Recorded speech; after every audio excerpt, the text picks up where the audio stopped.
আসসালামু আলাইকুম, সবাইকে স্বাগত জানাচ্ছি বাংলাদেশের সর্বপ্রথম পূর্ণাঙ্গ ডিজিটাল একটি সহায়ক বই ইজি অ্যাকাউন্টিং বইয়ের বেসিক কনসেপ্টের ক্লাসে।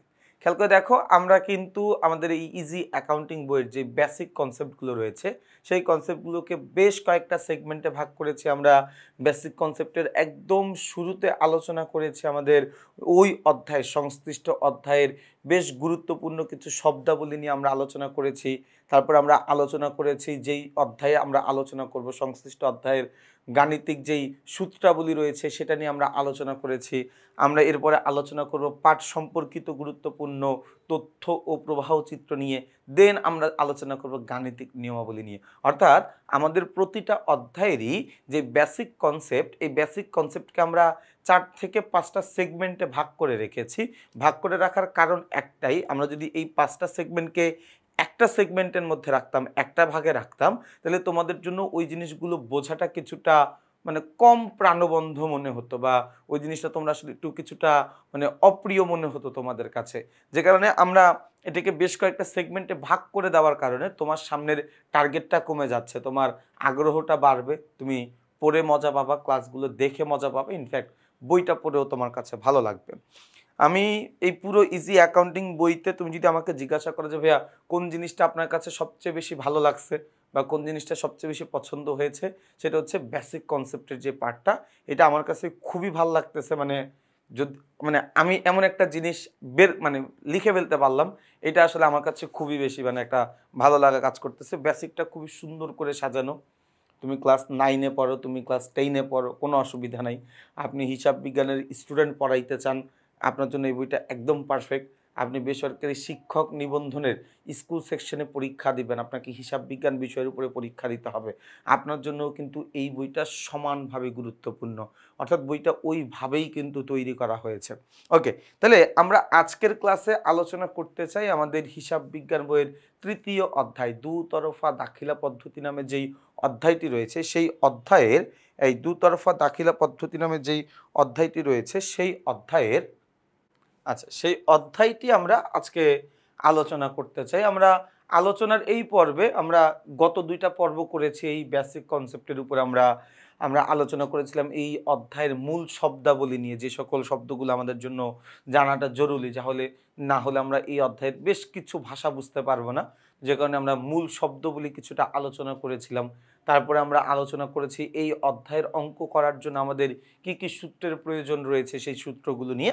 এখন আমরা আলোচনা করব এই অধ্যায়ের বেশ কিছু গুরুত্বপূর্ণ তথ্য, যেখান থেকে আসলে আমাদের এমসিকিউটা বেশ ভালো কমনের একটা সুযোগ থাকে আর কি। ওকে, আমরা একটু খেয়াল করে দেখব যে আমরা বেসিক কনসেপ্টটা সাজানোর জন্য অনেক বেশি ফ্লো চার্ট, অনেক বেশি চিত্র ব্যবহার করেছি, অনেক বেশি ডায়াগ্রাম ব্যবহার করেছি, যাতে করে জিনিসটা তোমাদের কাছে আরও অনেক বেশি ইন্টারেস্টিং মনে হয়। খেয়াল করে দেখো, আমরা যদি দুতরফা দাখিলা পদ্ধতির কথা বলি, দুতরফা দাখিলা পদ্ধতির উৎপত্তি হয় মূলত ইতালির ভ্যানিস শহরে। আমরা সবাই জানি ইতালির রাজধানী হচ্ছে রোম।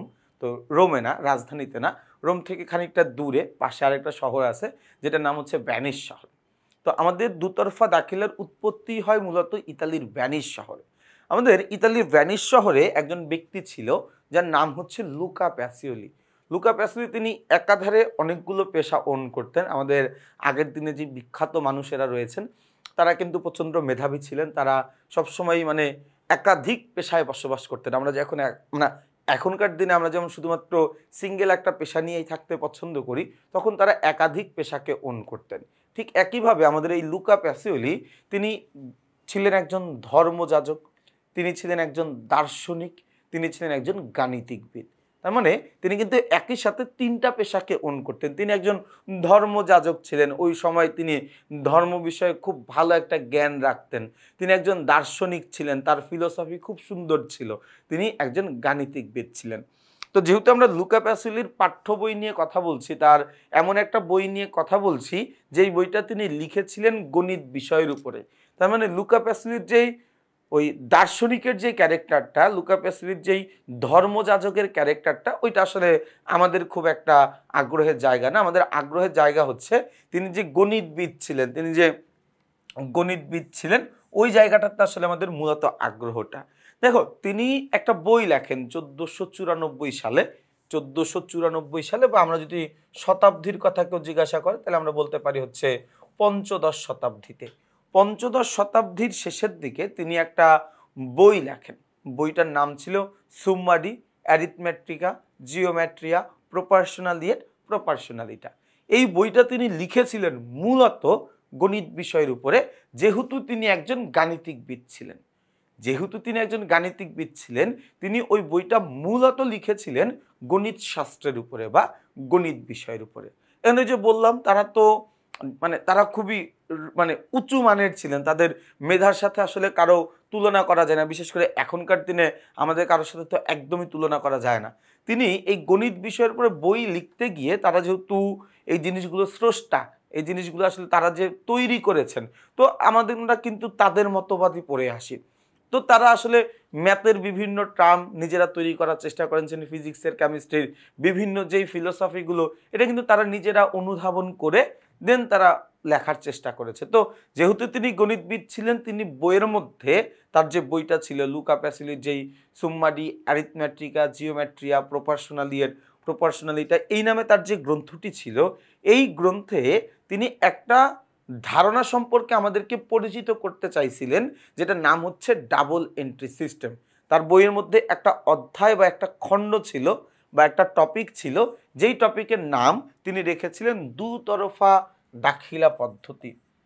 দুতরফা দাখিলা পদ্ধতি, এই যে একটা খণ্ড যেটার নাম দুতরফা দাখিলা পদ্ধতি, এখানে তিনি জাস্ট আমাদেরকে এতটুকু ধারণা দেওয়ার চেষ্টা করছিলেন যে ভাইয়া, আমরা যে ট্রানজ্যাকশনগুলো করি, আমরা যে লেনদেনগুলো করি, আমরা যে আদান প্রদানগুলো করি, এই আদান প্রদানগুলো কিন্তু এক পক্ষের করা সম্ভব না। আদান প্রদানগুলো করতে গেলে অবশ্যই দুইটা পক্ষ থাকতে হয় এবং দুইটা পক্ষই সমানভাবে বেনিফিটেড হয়। কথাটা ভালো করে বুঝিও। আমরা তুমি একবার মিলাও ভাইয়া, তুমি দেখো একটার সাথে একটা জিনিস মিলাও। আমাদের প্রাচীন যুগের সবচেয়ে বড় নিদর্শন ছিল দ্রব্য বিনিময় প্রথা। তোমাদের মনে থাকতে পারে, তোমরা ব্যবসা উদ্যোগে এটা পড়ছো, সেটা হচ্ছে কি দ্রব্য বিনিময়। প্রাচীন যুগের সবচেয়ে বড় নিদর্শন ছিল কি ছিল? দ্রব্য বিনিময়। দ্রব্য বিনিময় কি করতাম আমরা? দ্রব্য বিনিময় আমরা একটা পণ্যের বিনিময়ে আরেকটা পণ্য আদান প্রদান করতাম। এখন দ্রব্য বিনিময় বা বিনিময় প্রথার সবচাইতে বড় সমস্যা কি ছিল? সবচেয়ে বড় সমস্যা ছিল এখানে সমান অঙ্কের টাকা পয়সার বা সমপরিমাণের সম্পত্তির লেনদেন করা সম্ভব ছিল না। কেন সম্ভব ছিল না? যেহেতু আমাদের প্রাচীন যুগে আমাদের কোনো পরিমাপক নাই। প্রাচীন যুগে আমরা যে ক্যালকুলেশন করব, ওই ক্যালকুলেশনের অ্যাবিলিটিটা আমাদের মধ্যে ছিল না, কারণ কোনো পরিমাপক তখন ছিল না। তখন কিন্তু একটা পক্ষ বেশি লাভবান হইতো, আরেকটা পক্ষ কিন্তু তখন ক্ষতিগ্রস্ত হইতো। এই যে একটা পক্ষ বেশি লাভবান হইতেছে, আরেকটা পক্ষ বেশি ক্ষতিগ্রস্ত হইতেছে, এই ফিলোসফির কারণে, এই বেমিলের কারণে কিন্তু আমাদের একটা পর্যায় পরে এই যে আমাদের বিনিময় প্রথার যেই ব্যাপারটা, এই জিনিসটা কিন্তু বন্ধ হয়ে যায়। এবং ওই সমসাময়িক সময়েই হয়তোবা লুকা প্যাসিলি তিনিও এই জিনিসটা অনুধাবন করেন যে না, আসলে এইভাবে তো জিনিসটা চলতে পারে না। আমাদের যে কোনো একটা আদান প্রদান এটা কিন্তু সমান হইতে হবে। আমাদের যদি দুইটা আদান প্রদান যদি সমান না হয়, তাহলে তো ভাইয়া আমাদের মধ্যে সমতা আসে না। তুমি দেখো যে তুমি যদি একটা দোকানে গেলে 15 টাকা দিয়ে একটা চিপস কিনলা, তুমি দোকানদারকে 20 টাকার একটা নোট দিছো, তুমি কি করবা? দাঁড়ায় থাকবা না? কতক্ষণ দাঁড়ায় থাকবা? যতক্ষণ পর্যন্ত দোকানদার তোমাকে আরো 5 টাকা ফেরত না দিচ্ছে। তোমাকে, আমার কথা হচ্ছে, 5 টাকা ফেরত দিতে হবে কেন? তুমি তারে 20 টাকা দিছো, সে তোমার চিপস দিছে, তুমি চিপস নিয়ে চলে আসো। তুমি বলবা যে না ভাইয়া, উনি আমাকে যেই চিপসটা দিছে এটার দাম তো 15 টাকা, আমি তো তারে দিছি 20 টাকা, তার মানে আমি তাকে টাকা বেশি দিছি। উনি আমাকে যতটুকু সুবিধা দিছে আমি তার চেয়ে বেশি সুবিধা তারে দিছি, তো ওই বেশি যতটুকু দিছি ওইটুকু আমি ফেরত নিব, নাহলে তো এটা লেনদেন হবে না, না তো এটা ট্রানজ্যাকশন হবে না। এই যে প্রত্যেকটা লেনদেনের যে দুইটা পক্ষ থাকে, দুইটা পক্ষ যে আমাকে সমান অর্থ দ্বারা, সমান সম্পত্তি দ্বারা প্রভাবিত করে, এই ফিলোসফিটা এস্টাবলিশ করাই ছিল কি মূলত লুকা প্যাসিলির কাজ। এবং ওই জায়গা থেকে আমরা এখন যে আমাদের হিসাব বিজ্ঞানটা দেখি, এই হিসাব বিজ্ঞানটার উৎপত্তি। এই যে আমরা দুতরফা দাখিলা পদ্ধতির কথা বললাম, এই দুতরফা দাখিলা পদ্ধতি হচ্ছে আমাদের আধুনিক হিসাব বিজ্ঞানের মূল ভিত্তি। কথাটা কি বোঝা গেছে ভাইয়া? তাহলে আমরা এখানে বলতে পারি যে আমাদের ইতালির প্রসিদ্ধ গাণিতিকবিদ লুকা প্যাসিওলি 1494 সালে আর্থিক ঘটনাবলী সঠিকভাবে ও সুচারুভাবে লিপিবদ্ধ করার জন্য যে পদ্ধতি অনুধাবন করেন তা দুতরফা দাখিলা পদ্ধতি নামে পরিচিত। এবং এই দুতরফা দাখিলা পদ্ধতি, দেখো এই লাইনটা এমসিকিউতে অনেক আসে, এটি হিসাব রক্ষণের একমাত্র নির্ভরযোগ্য, বিজ্ঞানসম্মত এবং পূর্ণাঙ্গ হিসাব পদ্ধতি। ভাইয়া এই লাইনটা কিন্তু এমসিকিউর জন্য খুবই গুরুত্বপূর্ণ।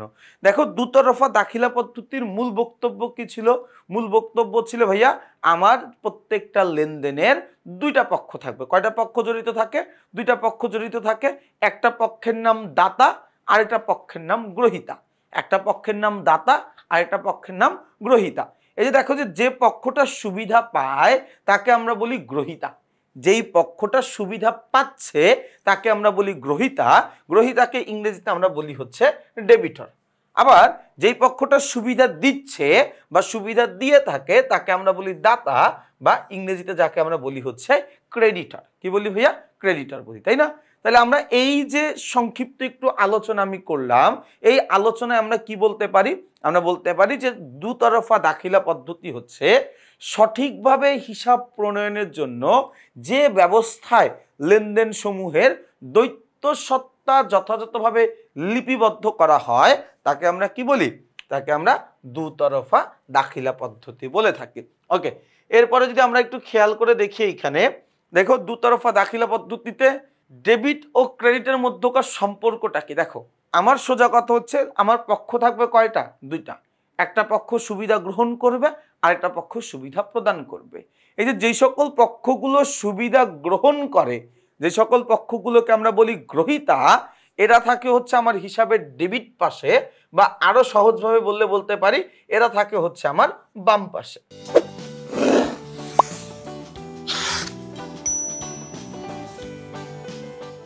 ঠিক একইভাবে যারা আমার প্রতিষ্ঠানের সুবিধা প্রদান করে, দাতা যারা, তাদেরকে আমরা বলি ক্রেডিট, এবং তাদের অবস্থান হচ্ছে হিসাবের ডান দিকে, তাই না?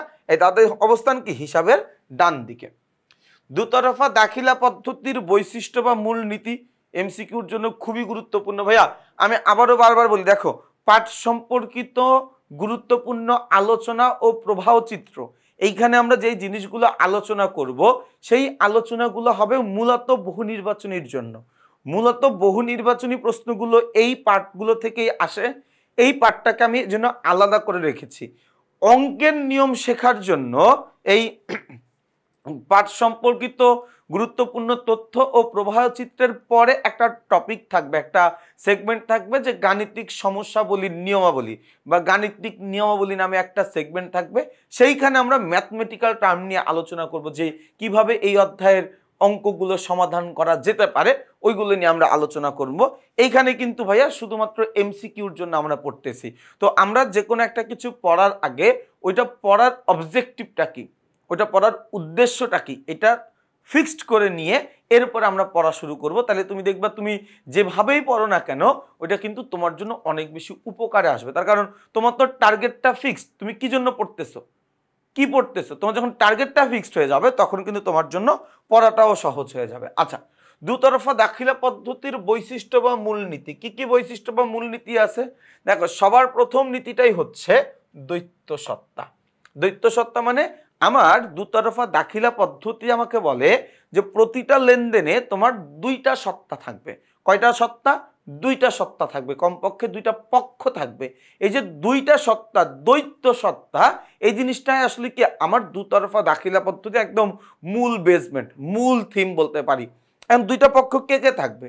দুইটা পক্ষ থাকবে, একটা পক্ষের নাম হচ্ছে দাতা আর একটা পক্ষের নাম হচ্ছে গ্রহীতা। দুইটা পক্ষ যে থাকবে এদের একজনের নাম হচ্ছে দাতা, আরেকজনের নাম কি? গ্রহীতা। এর মধ্যে যারা হচ্ছে আমার গ্রহীতা আছে তাদেরকে আমি করে দিব হচ্ছে কি? ডেবিট।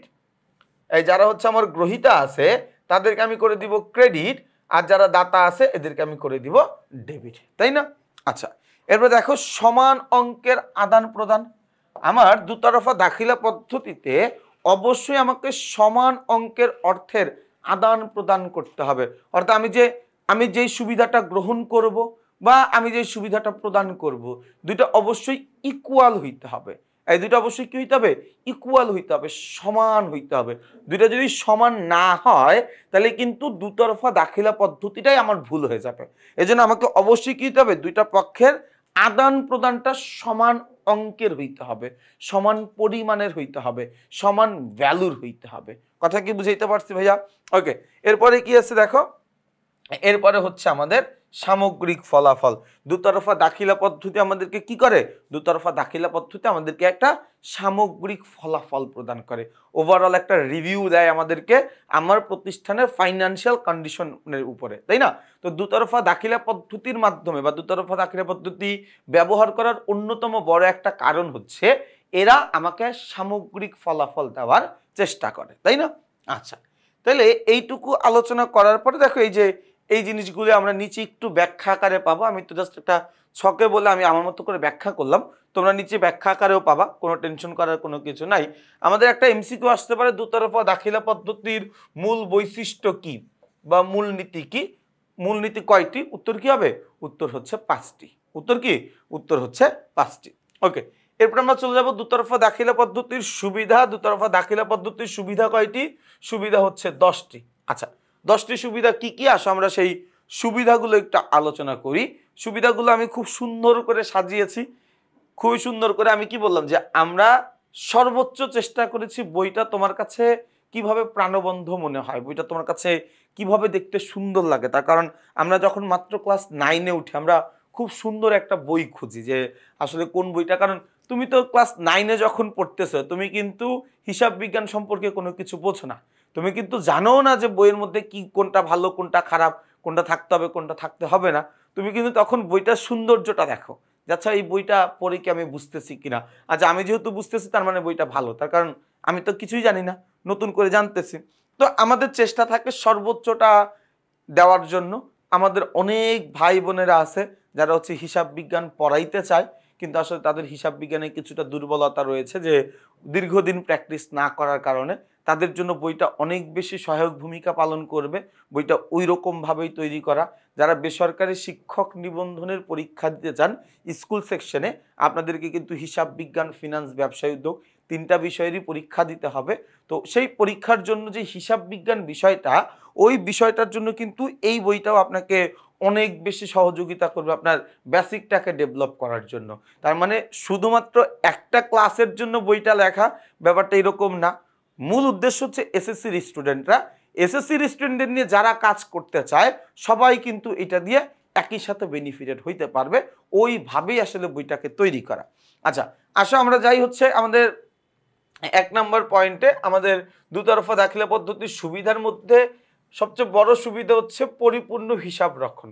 দেখো, দুতরফা দাখিলা পদ্ধতি যেহেতু একটা বৈজ্ঞানিক পদ্ধতি, একটা ওটাকে কি বলে স্বয়ংসম্পূর্ণ পদ্ধতি, এ কারণে এই দুতরফা দাখিলা পদ্ধতির মাধ্যমে আমরা আমাদের হিসাবের পরিপূর্ণ তথ্যটা সংরক্ষণ করতে পারি। আমার হিসাবের পরিপূর্ণ হিসাব তথ্যটা সংরক্ষণ করতে পারি দুতরফা দাখিলা পদ্ধতির মাধ্যমে। দুতরফা দাখিলা পদ্ধতির মাধ্যমে আমরা আমাদের ব্যবসায়ের কত টাকা লাভ হইলো কত টাকা ক্ষতি হইলো এটার এক্সাক্ট অ্যামাউন্ট বের করতে পারি। দেখো, একতরফা দাখিলা পদ্ধতিতেও লাভ ক্ষতির পরিমাণ বের করা যায়, কোনো অসুবিধা হয় না, কিন্তু ওই অ্যামাউন্টটা এক্স্যাক্টলি অ্যাকুরেট থাকে না, 100% সঠিক অ্যামাউন্ট থাকে না। তবে আমি যদি দুতরফা দাখিলা পদ্ধতি ব্যবহার করে আমি যদি লাভ ক্ষতি নির্ণয় করি, আমি বুকে হাত দিয়ে বলতে পারবো যে এই পদ্ধতিটা সর্বোত্তম পদ্ধতি। এই পদ্ধতিতে হিসাব সংরক্ষণ করার ফলে আমার অ্যাকচুয়াল যে হিসাবটা, অ্যাকচুয়াল যে অ্যামাউন্টটা, অ্যাকচুয়াল যে লাভ বা ক্ষতিটা সেটাই বের হয়েছে। তো এটা কিন্তু আমার জন্য অনেক বড় একটা সুবিধা। দুতরফা দাখিলা পদ্ধতির মাধ্যমে আমরা আমাদের হিসাবের গাণিতিক শুদ্ধতা যাচাই করতে পারি যে আমরা যেই সকল লেনদেনগুলো লিপিবদ্ধ করেছিলাম এগুলোর মধ্যে কোনো ধরনের কোনো ভুল আছে কিনা, কোনো ধরনের কোনো ত্রুটি আছে কিনা, সেটা আমরা বের করতে পারি দুতরফা দাখিলা পদ্ধতির মাধ্যমে। এরপর দেখো, এরপর হচ্ছে আর্থিক অবস্থান নিরূপণ, ভুল ত্রুটি ও জালিয়াতি উদ্ঘাটন ও প্রতিরোধ করা। আমাদের যদি কোনো ভুল ত্রুটি থাকে, যদি কেউ হিসাবে 2 নম্বরে চোরামি করতে চায় আর কি, মানে কোনো ধরনের কোনো যদি এখানে মানে অবৈধ করে একটা সুবিধা নিতে চায়, সেটাও কিন্তু আমরা আইডেন্টিফাই করতে পারি কিসের মাধ্যমে? দুতরফা দাখিলা পদ্ধতির মাধ্যমে। দুতরফা দাখিলা পদ্ধতির মাধ্যমে যেহেতু আমরা আমাদের হিসাবের পরিপূর্ণ হিসাবটা রাখতে পারি, সেজন্য আমরা বুঝতে পারি আমাদের কোন খাতে কত টাকা আয় হচ্ছে, কোন খাতে কত টাকা ব্যয় হচ্ছে। অনিয়ন্ত্রিত ব্যয় যেইগুলো, অতিরিক্ত ব্যয় যেইগুলো, সেই ব্যয়গুলোও কিন্তু আমরা নিয়ন্ত্রণ করে ফেলতে পারি দুতরফা দাখিলা পদ্ধতির মাধ্যমে। এরপর দেখো, দুতরফা দাখিলা পদ্ধতি যেহেতু একটা পূর্ণাঙ্গ হিসাব ব্যবস্থা, এই পূর্ণাঙ্গ হিসাব ব্যবস্থায় আমার ব্যবসায় মোট কত টাকার দায় দেনা রয়েছে সেটার পরিমাণটাও কিন্তু আমরা খুব সহজে বের করে ফেলতে পারি। আমাদেরকে আমাদের ব্যবসায়ের আয়ের উপরে কর দিতে হয়, আমাদেরকে আমাদের ব্যবসায়ের আয়ের উপরে কর দিতে হয়, ট্যাক্স দিতে হয়। এই ট্যাক্সের পরিমাণটা আমরা আইডেন্টিফাই করে ফেলতে পারি কিসের মাধ্যমে? দুতরফা দাখিলা পদ্ধতির মাধ্যমে। তার কারণ দুতরফা দাখিলা পদ্ধতি আমাদেরকে সঠিক একটা আর্থিক চিত্র আমার ব্যবসায়ের ফুটে ওঠে, এবং তখন আমি বুঝতে পারি যে আমাকে কত টাকা কর দিতে হবে, কত টাকা কর দিতে হবে না। এরপর দেখো সহজ প্রয়োগ। দুতরফা দাখিলা পদ্ধতি প্রয়োগ করা তুলনামূলক সহজ, অনেক সহজ বলা যাচ্ছে না, তবে হ্যাঁ তুলনামূলক সহজ একটা পদ্ধতি। এটা সবার বোধগম্য না হলেও বেশ কিছু মানুষ এটা চাইলে সহজে বুঝে ফেলতে পারে। সবচাইতে বড় ব্যাপার হচ্ছে যেটা, সেটা হচ্ছে সর্বজনীন স্বীকৃতি। দেখো, আমি এমন কোন একটা পদ্ধতিতে অঙ্ক করতেছি বা এমন কোন একটা পদ্ধতিতে আমার প্রতিষ্ঠানের আর্থিক হিসাবগুলো করতেছি যেটা হয়তো বা অনেক বেশি সহজ কিন্তু অনেক বেশি আনপপুলার, মানে মানুষে ওই পদ্ধতিটাকে বিশ্বাস করে না, মানুষ ওই পদ্ধতিটার উপরে আস্থা রাখতে চায় না। যদি এরকম কোনো পদ্ধতি হয় তাহলে কিন্তু আমাদের জন্য মুশকিল, তাই না? এই জন্য দুতরফা দাখিলা পদ্ধতিটা এমন একটা পদ্ধতি যেটা সবাই স্বীকার করে, যে পদ্ধতিটা সবাই মানে, সবাই বলে যে হ্যাঁ এই পদ্ধতিটা আমাদের জন্য ভালো, এই পদ্ধতিতে হিসাব রক্ষণ করার ফলে আমরা আমাদের হিসাবের একটা গ্রহণযোগ্যতা পাচ্ছি, তাই না? ওকে, তাহলে আমরা সুবিধাগুলো আলোচনা করলাম। সুবিধার পরে আমরা দেখবো হচ্ছে হ্যাঁ, এরপরে আমরা আসি হচ্ছে আমাদের দুতরফা দাখিলা পদ্ধতিতে আমরা আসলে হিসাবের কি কি বই আসলে সংরক্ষণ করি, তাই না? এই দুতরফা দাখিলা পদ্ধতি মোতাবেক প্রধানত দুই ধরনের হিসাবের রাখা হয়। খেয়াল করো, দুতরফা দাখিলা পদ্ধতিতে প্রধানত দুই ধরনের হিসাবের বই রাখা হয়। একটা হচ্ছে প্রাইমারি বই, আরেকটা হচ্ছে হিসাবের পাকা বই। খেয়াল করো, একটা হচ্ছে প্রাথমিক বই, আরেকটা হচ্ছে হিসাবের পাকা বই। হিসাবের পাকা বই, হিসাবের স্থায়ী বই এটা হচ্ছে খতিয়ান। আর হিসাবের প্রাথমিক বই বা হিসাবের সহকারী বই হিসাবে আমরা জানি হচ্ছে জাবেদাকে, তাই না? আচ্ছা, জাবেদার মধ্যে আমরা কি কি আলোচনা করি? ক্রয় জাবেদা, বিক্রয় জাবেদা, ক্রয় ফেরত জাবেদা, বিক্রয় ফেরত জাবেদা, নগদ প্রাপ্তি জাবেদা, নগদ প্রদান জাবেদা, প্রকৃত জাবেদা। এই সবগুলা জিনিস আমরা আলোচনা করেছিলাম আমাদের এই অধ্যায়ের মূল শব্দাবলীর মধ্যে। আলোচনা করছিলাম কোথায়? মূল শব্দাবলী। ওই পার্টে আমরা এই ক্রয় জাবেদা কি, বিক্রয় জাবেদা কি, ক্রয় ফেরত জাবেদা কি, বিক্রয় ফেরত জাবেদা কি, নগদ প্রাপ্তি কি, নগদ প্রদান জাবেদা কি, প্রকৃত জাবেদা কি, এগুলো সবই আমরা আলোচনা করেছিলাম। দেন হচ্ছে আমাদের খতিয়ান। খতিয়ান কি ভাইয়া? খতিয়ান হচ্ছে আমাদের হিসাবের উদ্ধৃতগুলো নিয়ে, জাবেদার বিভিন্ন লেনদেনগুলোকে নিয়ে আমরা প্রত্যেকটা হিসাবের জন্য আলাদা আলাদা একটা বিবরণ করি, ওইটাকে আমরা বলি হচ্ছে খতিয়ান, তাই না? আমরা যদি অধ্যায়ের মূল শব্দাবলী দেখি তাহলে আমরা এটা সম্পর্কে একটা ক্লিয়ার ধারণা পাবো। এরপর আমরা চলে যাব হচ্ছে আমাদের হিসাব চক্র। আমাদের হিসাব চক্রের ধাপ হচ্ছে 10টি। হিসাব চক্রের ধাপ কয়টি? হিসাব চক্রের ধাপ হচ্ছে 10টি, তাই না? দেখো খুব সুন্দর করে আমি ছকটা দিয়ে রাখছি এখানে। হিসাব চক্রের ধাপ কয়টা? হিসাব চক্রের ধাপ হচ্ছে 10টা। কি কি ধাপ? লেনদেন শনাক্তকরণ, লেনদেন বিশ্লেষণ, জাবেদা ভুক্তিকরণ, খতিয়ানে স্থানান্তর, রেওয়ামিল প্রস্তুতকরণ, সমন্বয় দাখিলা, কার্যপত্র প্রস্তুত, আর্থিক বিবরণী, সমাপনী দাখিলা, হিসাব পরবর্তী রেওয়ামিল। এই সিকোয়েন্সটা আমার মনে রাখা লাগবে, কোনটা কোন ধাপ, কত নাম্বার ধাপ, কার পরে কোন ধাপ। এই পুরো জিনিসটা মুখস্থ রাখতে পারলে এই জায়গা থেকে ইনশাল্লাহ 1 নম্বরের একটা এমসিকিউ 100% কমন, 100% কমন 1 নম্বরের একটা এমসিকিউ। শুধুমাত্র এই ছকটা মুখস্থ রাখতে পারলে কি কি মনে রাখা লাগবে? কোন ধাপে কোন কাজ হচ্ছে, তোমাকে বলবে হিসাব চক্রের 8ম ধাপে কি কাজ হয় বা 8ম ধাপের নাম কি, হিসাব চক্রে আর্থিক বিবরণীর পূর্বের ধাপের নাম কি, হিসাব চক্রের 3য় ধাপের নাম কি, হিসাব চক্রের শেষ ধাপের নাম কি, মানে এরকম করে প্রশ্ন আসতে পারে। তোমার কাজ হচ্ছে এই পুরো প্রসেসটা, পুরো ছকটা মুখস্থ রাখা। পুরো চিত্রটা 10টা যে ধাপ আছে কার পরে কোন ধাপ এই জিনিসটা যদি মুখস্থ রাখতে পারো তুমি এই জায়গা থেকে 1 নম্বরে একটা এমসিকিউ ইনশাল্লাহ কমন পাবা, ইনশাল্লাহ কমন পাবা। ওকে, আমরা একটু এই জায়গায় দেখি। দেখো আমাদের সবার প্রথম হিসাব বিজ্ঞানের সবার প্রথম কাজ হচ্ছে লেনদেনগুলোকে আইডেন্টিফাই করা, অর্থাৎ কোনো একটা ঘটনা সেটা কি আমার জন্য লেনদেন নাকি আমার জন্য লেনদেন না, এই জিনিসটাকে আমি আইডেন্টিফাই করি কিসের মাধ্যমে? লেনদেন শনাক্তকরণের মাধ্যমে। এরপরে কি ভাইয়া? এরপরে হচ্ছে আমাদের লেনদেন বিশ্লেষণ। লেনদেন বিশ্লেষণে আমরা কি করি? আমার এই লেনদেনগুলোকে লেনদেন বিশ্লেষণে আমরা লেনদেনগুলোকে এমনভাবে বিশ্লেষণ করি, লেনদেনের বিভিন্ন পক্ষগুলোকে আইডেন্টিফাই করার চেষ্টা করি। পক্ষগুলো আইডেন্টিফাই করা হয়ে গেলে আমরা সবার প্রথম যেই বইতে সবার প্রথম যেই বইতে লিপিবদ্ধ করি সেই বইয়ের নাম হচ্ছে জাবেদা ভুক্তিকরণ। লেনদেনগুলো সর্বপ্রথম যেই বইতে লিপিবদ্ধ করা হয় তার নাম কি? জাবেদা। জাবেদা করার পরে জাবেদায় যে বিভিন্ন পক্ষ বের হয় সেই পক্ষগুলোকে নিয়ে আমরা খতিয়ান করি, খতিয়ানের উদ্ধৃত্ত দ্বারা আমরা রেওয়ামিল করি, রেওয়ামিলের পরে কিছু ভুল টুল বের হয়, ওই ভুলগুলো নিয়ে আমরা সমন্বয় দাখিলা করি। এরপরে আর্থিক বিবরণী প্রস্তুতকে সহজতর করার জন্য আমরা একটা কার্যপত্র প্রস্তুত করি। কার্যপত্র প্রস্তুত করাটা একটা ঐচ্ছিক ধাপ, মানে এটা হিসাব চক্রের কোনো বাধ্যতামূলক ধাপ না। যদি আমার কাছে মনে হয় আমি কার্যপত্রটা প্রস্তুত করব তাহলে করতে পারি, যদি মনে হয় যে না করব না তাহলে আমরা কার্যপত্রটা প্রস্তুত করব না, কোনো দরকার নাই, তাই না? আচ্ছা, এরপরে দেখো, এরপরে আমাদেরকে আর্থিক বিবরণী তৈরি করতে হবে। আর্থিক বিবরণীর পরে আমরা সমাপনী দাখিলা করব এবং এরপরে আমরা হিসাব পরবর্তী রেওয়ামিল করব, তাই না? তাহলে প্রক্রিয়াটা কিন্তু খুবই সহজ, এই প্রক্রিয়াটা আমাদের জন্য খুবই সহজ, তাই না? আচ্ছা, এরপরে আমরা চলে যাব হচ্ছে আমাদের হিসাবের ধারাবাহিকতা রক্ষা পদ্ধতি। খেয়াল করে দেখো, আমরা পূর্ববর্তী বছরে যেইভাবে হিসাব করেছি পরবর্তী বছরেও আমাকে একই পদ্ধতি অনুসরণ করতে হবে, নয়তোবা আমার প্রতিষ্ঠানের যে ধারাবাহিকতা আছে এই জিনিসটা মেনটেন করাটা আমার জন্য সম্ভব হয় না।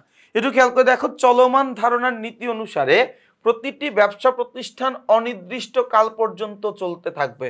অর্থাৎ আমি যখন কোনো একটা ব্যবসায় গঠন করি আমি কিন্তু এটা ফিক্সড করে রাখি না যে আমার ব্যবসাটা এতদিন পর্যন্ত চলবে, এটা কিন্তু আমি এরকম ফিক্সড করে রাখি না। আমি বলি চলতে থাকুক, যতদিন চলতে থাকে। এখন যতদিন চলতে থাকে বললে তো হয় না, আমার তো ব্যবসায়ের হিসাব করতে হবে, আমার লাভ কত হইলো, আমার ক্ষতি কত হইলো, আমার আয় কত হচ্ছে, ব্যয় কত হচ্ছে, হিসাব করতে হবে না?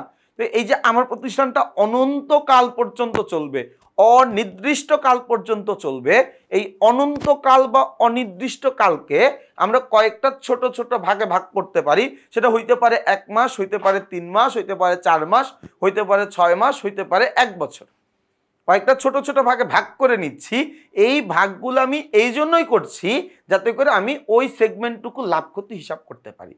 এই যে আমার ব্যবসায়ের অনির্দিষ্ট হিসাবকাল, অনির্দিষ্ট জীবনকাল, এটাকে কি বলে, একদম মানে অনন্তকাল পর্যন্ত চলতে থাকতেছে, এর মধ্যে ছোট ছোট যে ভাগ এটাকে আমরা এক একটা হিসাবকাল বলি। কি বলি ভাইয়া?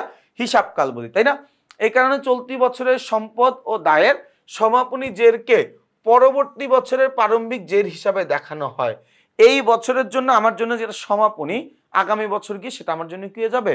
আমার জন্য প্রারম্ভিক হয়ে যাবে। চলতি বছর শেষের তারিখে সম্পদ সমূহকে ডেবিট এবং দায় সমূহকে ক্রেডিট করে পরবর্তী বছরের শুরুতে প্রারম্ভিক দাখিলা প্রদানের মাধ্যমেই হিসাবের ধারাবাহিকতা রক্ষা করা হয়। অর্থাৎ মনে করেন আমার 2025 সালের ডিসেম্বর মাসে যা কিছু আছে, এখন আমার 2025 সাল শেষ, এখন আমার ব্যবসায় যা আছে সবকে আমি ফেলে দিব? ঠিক আছে, আমার তো বছর শেষ, এগুলো ফেলে দিই, আমি এগুলো তো আমি ফেলে দিব না। আমার সম্পদ থাকুক, আমার দায় থাকুক, আমার যা কিছু থাকুক, এগুলাকে আমি ধরে নিয়ে আমি কি 2026 সালের জানুয়ারির 1 তারিখে নিয়ে যাব না? এই ধরে নিয়ে কি করবো? জানুয়ারির 1 তারিখে নিয়ে যাব না? কেন নিয়ে যাচ্ছি? এটার ফলে আমি বিগত বছরের সাথে পরবর্তী বছরের সম্পর্কটা ঠিক রাখলাম, ধারাবাহিকতাটা ঠিক রাখলাম। কথা কি বুঝাইতে পারছি? আচ্ছা, এরপরে আমরা আসি একতরফা দাখিলা পদ্ধতি। এই অধ্যায় থেকে এই একতরফা দাখিলা পদ্ধতিকে একটা ম্যাথ আসে। একতরফা দাখিলা পদ্ধতি হচ্ছে একটা ভুল পদ্ধতি, একটা ত্রুটিযুক্ত পদ্ধতি, একটা অবৈজ্ঞানিক পদ্ধতি। এরপর আমরা একতরফা দাখিলা পদ্ধতিতে অঙ্ক শিখি। তার কারণ কি? তার কারণ হচ্ছে ছোট ছোট যে ব্যবসা প্রতিষ্ঠান আছে তাদের ওই পরিমাণের আর্থিক সক্ষমতা নাই যে তারা দুতরফা দাখিলা পদ্ধতিতে হিসাব সংরক্ষণ করতে পারে। তার কারণ দুতরফা দাখিলা পদ্ধতি কিছুটা ব্যয়বহুল একটা পদ্ধতি। তার কারণ তুমি একজন শিক্ষিত লোককে এনে তোমাকে দিয়ে হিসাব করাইতে হবে, তাকে অবশ্যই তোমাকে মাস শেষে একটা অ্যামাউন্ট বেতন হিসাবে দিতে হবে। রাদার দেন তুমি যদি নিজে নিজে হিসাব করে ফেলো তাহলে কিন্তু আর ওই আলাদা করে একজনের বেতন দিতে হচ্ছে না। এখন তুমি তো দুতরফা দাখিলা পদ্ধতি পারো না, মানে একটা পানের দোকানদার ও কি দুতরফা দাখিলা পদ্ধতি সম্পর্কে উনি কিছু বোঝেন? উনি কোনো কিছু জানেন দুতরফা দাখিলা পদ্ধতি কি খায় না মাথায় দেয়? উনি কিন্তু কিছুই জানেন না। আবার উনার ব্যবসায় এত বেশি প্রফিটও হয় না যে উনি আলাদা করে একজন হিসাব রক্ষক রাখবে যে উনার পানের দোকানের হিসাবটা রাখার জন্য। তো উনি কি হিসাব করে, সকালবেলা আমি টাকা মাল কিনে নিয়ে আসছিলাম 1000 টাকার, সারাদিন আমি বেচছি কত টাকার, সারাদিনে আমি মানে এরকম হিসাব করে। দেখো হিসাব করে কি, আমি সকালে মাল কিনে নিয়ে আসছিলাম 500 টাকার, আর পকেটে ছিল 200 টাকা, মোট 700 টাকা নিয়ে দিন শুরু করছি। বেচতে বেচতে বেচতে বেচতে বউ আসছিল, বউ আইসা 100 টাকা নিয়ে গেছে বাজারের জন্য, ছেলে আসছিল 50 টাকা নিয়ে গেছে স্কুলের খরচের জন্য। রাত্রেবেলা আমি বাসায় গিয়ে দেখি আমার পকেটে 1000 টাকা আছে। আচ্ছা ভালো কথা, তাহলে সকালে শুরু করছিলাম 500 আর 200 700, আমার কাছে আছে 1000 টাকা। তাহলে এই জায়গায় 300 টাকা, বউ নিয়ে গেছিল 100 টাকা, 400 টাকা, ছেলে নিয়েছিল 50 টাকা, 450 টাকা। ওকে ফাইন, আজকে সারাদিনে 450 টাকা লাভ হয়েছে। এরকম করে হিসাবগুলো করা হয়। এই পদ্ধতিটাকে আমরা বলি একতরফা দাখিলা পদ্ধতি। তো এটা আসলে কোনো নিয়ম সিদ্ধ পদ্ধতি না, কিন্তু কি করব, আমাকে তো সবাই দুতরফা দাখিলা পদ্ধতি পারবে, সবাই দুতরফা দাখিলা পদ্ধতি মোতাবেক হিসাব সংরক্ষণ করবেন, এটা তো প্র্যাকটিক্যালি সম্ভব হচ্ছে না, তাই না? এজন্য এটা কিছুটা ভুল পদ্ধতি হইলেও যেহেতু আপাতত কাজ চালানোর মতো একটা পদ্ধতি, এজন্য এই পদ্ধতিতে অনেকেই অনুসরণ করে। বিশেষ করে ছোট আয়তনের যে ব্যবসায়ীগুলো রয়েছে তারা এটা বেশি ব্যবহার করে। একতরফা দাখিলা পদ্ধতিতে সবসময় সম্পদ ও দায়গুলো নিয়েই বেশি কাজ করা হয়। আমাদের এখানে কি করা হয় না, এই পদ্ধতিতে আমাদের নামিক হিসাব, আয় ব্যয় হিসাবগুলো ওইভাবে লিপিবদ্ধ করা হয় না। তাহলে প্রশ্ন আসতে পারে, একতরফা দাখিলা পদ্ধতিতে কোন হিসাবগুলো নিয়ে কাজ করা হয়? সম্পদ ও দায়। কোন হিসাবগুলো অন্তর্ভুক্ত করা হয় না, কোন হিসাবগুলো নিয়ে কাজ করা হয় না? আয় ও দায়বাচক হিসাব। নামিক হিসাব কোনগুলো? আয় এবং ব্যয়বাচক হিসাব। কথা কি বুঝতে পারছি? এই লাইনগুলো, যে লাইনগুলো আমি মার্ক করে দিচ্ছি, আমি আবারও বললাম, আমাদের এই যে গুরুত্বপূর্ণ তথ্যাবলী ও প্রবাহ চিত্র, এখানে আমাদের সবচেয়ে বেশি যে জিনিসটা দরকার সেটা হচ্ছে এমসিকিউর জন্য পড়া। এখান থেকে কিন্তু আমরা অনেক ভালো পরিমাণের এমসিকিউ কমন পাবো ইনশাল্লাহ। তাহলে দেখো ভাই, আমরা এতটুকু আলোচনা করলাম। ইনশাল্লাহ আমরা আগামী ক্লাসে এই অধ্যায়ের গাণিতিক সমস্যাগুলো সমাধানের যেই নিয়মগুলো রয়েছে সেই নিয়মগুলো নিয়ে আমরা আলোচনা করব। তোমরা দেখতেই পাচ্ছ আমাদের এই যে বেসিকের সেকশনটা আমরা খুব কষ্ট করে, খুব শখ করে আমরা এমনভাবে এই সেগমেন্টটা তৈরি করেছি যাতে করে তুমি এই বইটা পাওয়ার পরে তোমার যেন পৃথিবীর আর কোনো কিছু দরকার না পড়ে হিসাব বিজ্ঞানের জন্য। টিচার লাগবে না, তার কারণ আমি নিজে তোমাকে পুরোটা বই বুঝিয়ে দিচ্ছি। তো টিচারের দরকার নেই, তোমার একটা দরকার ভালো একটা স্টাডি ম্যাটেরিয়াল। ওই ম্যাটেরিয়ালটা আমরা দিচ্ছি। দীর্ঘদিন যাবৎ বাজারে ভালো একটা হিসাব বিজ্ঞান বইয়ের খুবই অভাব ছিল। আমি আশা করছি আমাদের এই ইজি অ্যাকাউন্টিং বইয়ের মাধ্যমে সেই অভাবটা পূরণ হবে, সেই অভাবটা দূর হবে। তোমরা সবাই আমার জন্য দোয়া করবা যাতে করে তোমাদের এই অভাববোধটুকু আমি পূরণ করতে পারি। আল্লাহ তাআলা যেন আমাকে ওই সামর্থ্যটুকু দেন। সবাই ভালো থাকবা, সুস্থ থাকবা, আমার জন্য বেশি বেশি দোয়া করবা। আসসালামু আলাইকুম।